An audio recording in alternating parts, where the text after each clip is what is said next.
It's 2020 and we're celebrating a new year, thinking of those resolutions for the year to come. However, on the other side of the world, the news isn't so great. There's a new outbreak of an unknown virus in China. In the city of Wuhan, those who are becoming ill seem to have a link to a local fish market. People are becoming seriously ill, and cases continue to rise and spread. The World Health Organization then announces that this is a new coronavirus. The news that no one wanted to hear, that the outbreak is a global pandemic. Testing ramps up around the world. Governments provide guidance to the best they can.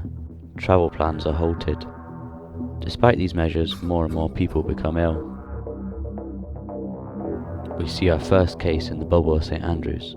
Then, we will beat the coronavirus, and we will beat it together. And therefore, I urge you, at this moment of national emergency, to stay at home, protect our NHS, and save lives. Thank you. For everyone, you must stay at home unless it is absolutely essential to go out, and that includes working from home wherever possible. Life should not feel normal for you right now, so if it is, then you are not doing the right things, and I want to ask you today to please put that right.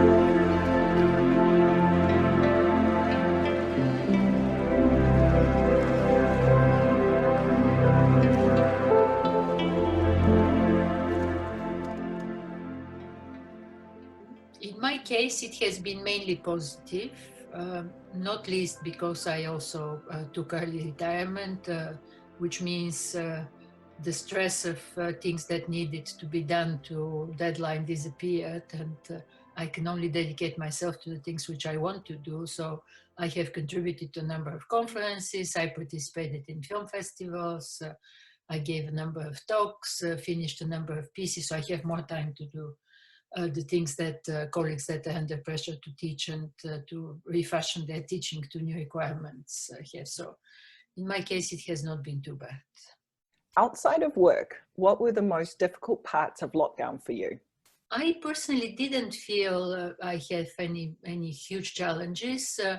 A huge difference for me is that I have started living by just planning the next step, rather than planning half a year or a year ahead of me. So normally in the past, I would know precisely what is happening every day in the next 1 year, because I am a person who is very much involved with various international events. I travel normally a lot and so on. So my calendar would have been absolutely clearly charted. And sometimes I would take on travel engagements which would require kind of, in a chain, which would require me absolutely to strictly be able to be on the ball and move from a place to place. And one of the first pieces of advice that I came across when the lockdown started was to kind of drop down this type of behavior, and in order to avoid frustrations, to not try to plan any further than what you really do next. And this is how I have been behaving. So I cannot say it has been hugely frustrating. It's just very different. Since we exited the lockdown, I was able to realize 2 international trips. But each one of them I planned. I went on the trip, returned, sat in quarantine for 2 weeks each time. And only then started planning the next step, something which would be absolutely completely inconceivable for me before. So this is very different. What were the positive perspectives or outcomes to come from your lockdown experience? One thing that I feel is beneficial for me is that I have grown more attached to my home here in Grail. in this instance, and you see a picture which I've taken on a sunny day in late April, I believe this year. This was during lockdown, a few days before my 60th birthday. So we had some very nice days, and I have lived in Grail for 16 years. But as I'm a cosmopolitan person, I usually would like to travel a lot. I'm always prone to disappearing. I want to be somewhere else all the time. And in this instance, it was clear that I cannot be somewhere else. So somehow deep inside me, I did realize that actually I may as well finally connect to the place where I am. And as I didn't need to drive to work into St. Andrews on a daily basis, something which has always made me think of the inconvenience of living in Grail, because it is 10 miles from St. Andrews. If I want to go to a train station, it's even further. If I want to go to Dundee, it's even further. So kind of like, because St. Andrews was the center and I was not in the center of daily life.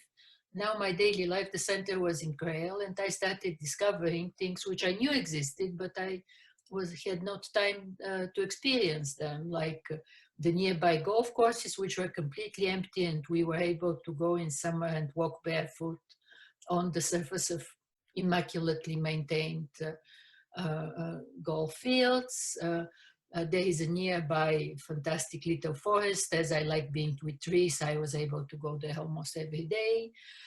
In terms of local shopping, actually, it was more a blessing than restriction to not go to shop at the supermarket, but restrict oneself to local shopping, because we started buying eggs locally, whatever was seasonally available, whatever was in the local butchery, and we are blessed to have a very nice health food shop in Grail. So kind of like, embracing the local was probably one thing which I believe was a very good experience for me.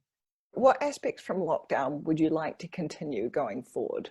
I do not think any longer that there will be a complete return to what we now call normal life. Simply there will be a new normal. That's absolutely clear to me. So we may opt to be more nostalgic of what it used to be, or we may embrace new things.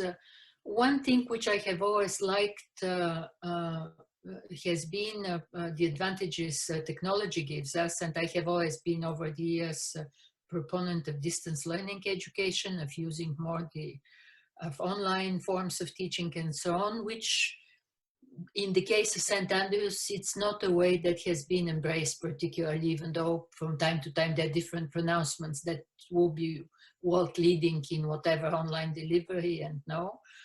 So it took COVID to actually prompt people to go online.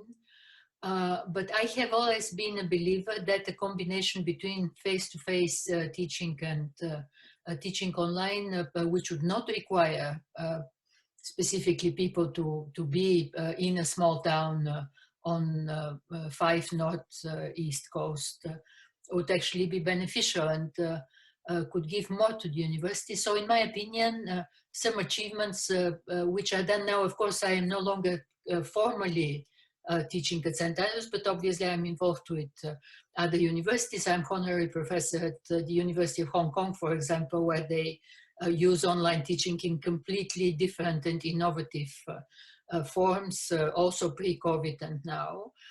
So my feeling is that St. Andrews specifically may benefit from some of these innovations that actually were imposed by necessity.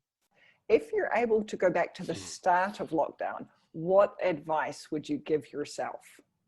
This is a funny question indeed. I took quite a bit of time going back and forth on the question if I want to actually fully retire, especially as I'm doing it about 10 years earlier than most people would do it. Now, if I have the opportunity to roll back, I would decide exactly the same way, just much quicker. So I absolutely do not regret for having stepped down from my position, but it took me quite a bit of going back and forth on the matter. And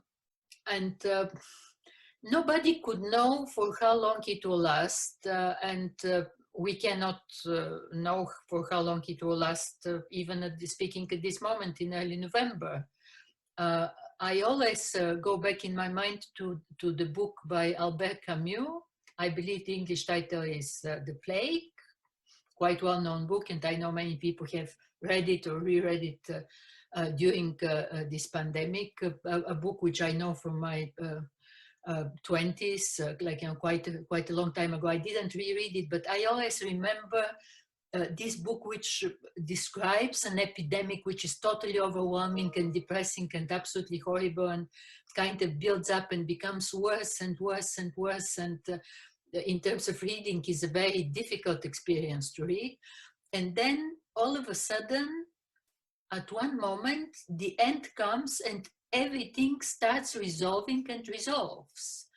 It's an unforgettable experience reading this book for me. And I believe it helps me, having read it, it helps me kind of staying calm in this situation, not experiencing any particular anxiety, because I know it will go exactly as it goes in Camus' book. It probably will get to staggering proportions, but then it will all resolve. And maybe take a Buddhist attitude.